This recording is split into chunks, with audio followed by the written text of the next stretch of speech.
Joining us now, former State Department spokeswoman Morgan Ortagus. Morgan, it's good to see you again. Okay, let's get the update on what's going on with Israel now beginning airstrikes in Rafah. Hamas terrorists, they took in a ceasefire proposal, but it's from Egypt and Qatar, not Israel. So is this about Hamas trying to win a PR war right now?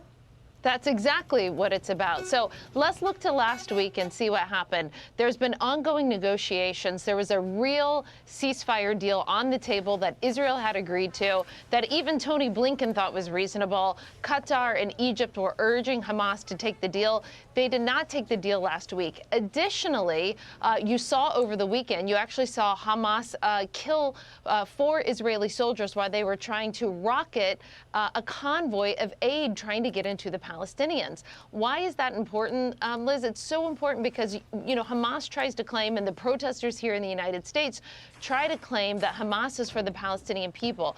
But if you are literally rocketing and killing people, killing Israeli soldiers trying to get aid to the Palestinian people, and if you're turning down the legitimate ceasefire deals last week, then you're not serious about helping the Palestinian people. So Israel, I think, has had enough. They're fed up. They promised the Israeli people that they would defeat Hamas militarily and go into Rafah. I think it's long overdue. I wrote about a month ago that they should ignore Biden and go into Rafah and finish Hamas. So, yeah, and it's also the 132 hostages.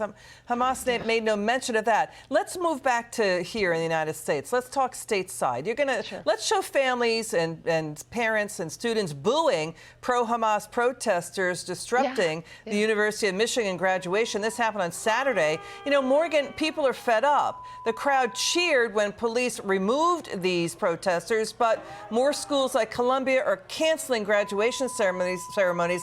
That's going on. And now, what do you make of this new report from Politico that Biden's big donors like Bill Gates, George Soros, David Rockefeller, and the Pritzkers are funding these pro-Hamas protests? Republicans say this isn't surprising. They've been saying this for months. What do you think?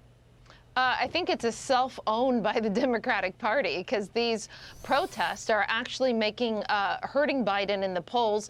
They're hurting him amongst sort of normal, average Americans, independent voters.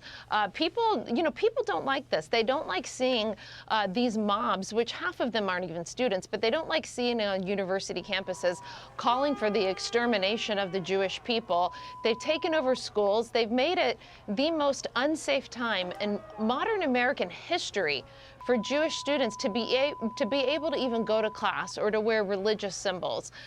Americans certainly don't like that, and it's stupid of these left-wing activists to fund these. Even from just a political perspective, you're hurting your own guy by doing this, by fomenting these protests.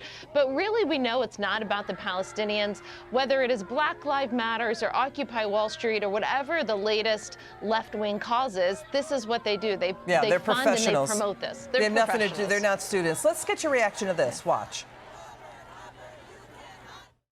There's a real attempt to radicalize our young people. We need to be clear that we cannot take this lightly. But when you're on college grounds and you do not attend that college, you are an outsider. And then when you train people to do destructive things, you are an agitator. Why aren't we protesting that, demanding Hamas to take that kind of a ceasefire? And then that would end all of the trauma and the chaotic going on there in Gaza. I mean, I do think a lot of the criticism right now during this the Gaza war, I think at its root does have some anti-Semitism there as well, too. That was Democrat Senator John Fetterman. You know, one report says government data show since 1981, Morgan, universities and U.S. colleges took in more than $40 billion in foreign funding, including from Qatar, Saudi Arabia, China, the UAE. What do you think of this? Well, first, let me just go back to the first clip that you showed of New York City Mayor Adams.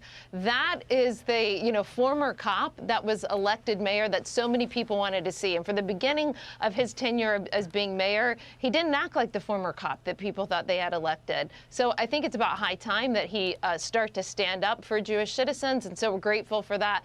And, of course, for Fetterman as well. I mean, it's one of the only Democratic senators actually standing up for the Jewish people. Got it. Morgan Ortagus, you're terrific. Thanks for joining us tonight. Thanks, my friend.